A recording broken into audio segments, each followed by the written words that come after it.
بسم الله الرحمن الرحيم الحمد لله رب العالمين والصلاة والسلام على أشرف المرسلين سيدنا ومولانا محمد صلى الله عليه وسلم. السلام عليكم ورحمة الله وبركاته. waxaan halkan ka salaamayaa dhammaan Soomaali Maxamed meel walba joogaan. waxaan halkan ku duubayaa gabaygii labaad ee nabi amaanka ahaa ee bisha barakeysan ee Ramadaan awgeed ugu talagalay. waxa gabayga maanta leeyahay rasuulkii alla jeclaayo wuxuuna ku bilaabmayaa insha Allah sidan: rabbigii xaqa mudan iyo ruuxii runta badan abaal iyo wax ragaadiya ka ilaalinayo allow dhinac nooga riix xumaanta. rabbi baa ammaan leh jannada rayska qabow rug iyo raas rabbiyow nooga yeel. rasuulkii aad jeclayd kuwii jannada kula rafiiqa rabbiyow naga yeel.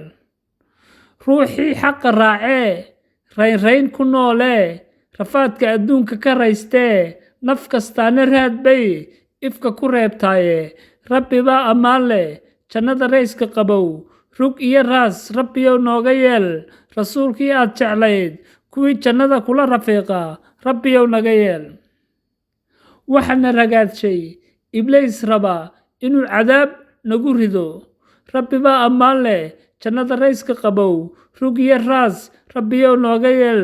rasuulkii aad jeclayd kuwii jannada kula rafiiqa rabbiyow naga yeel. kuwii xumahooda sida roobka looga maydhee rajadoodu tahay jannadee raxmaanku raalli ka yahay. rabbi baa ammaan leh jannada rayska qabow rug iyo raas rabbiyow nooga yeel. rasuulkii aad jeclayd kuwii jannada kula rafiiqa rabbiyow naga yeel. wax la barto qur-aanka iyo axaadiista la wariyo iyo diinta u wanaagsane cid la weyneeyo nebigii allah u wacane. rasuulkii waanada ruuxii waanada qaatee tubta toosan aan ka weecane aan waxyeelin walaalihiibaa ifka liibaaniye cid la weyneeyo nebigaa u wacane.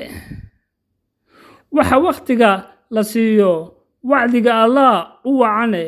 ruuxii waysada qaatee wacdaraha adduunka iyo walwalka ibliis ka badbaadee cid la weyneeyo nebigaa u wacane. waad mahadsantihiin dhammaantiin.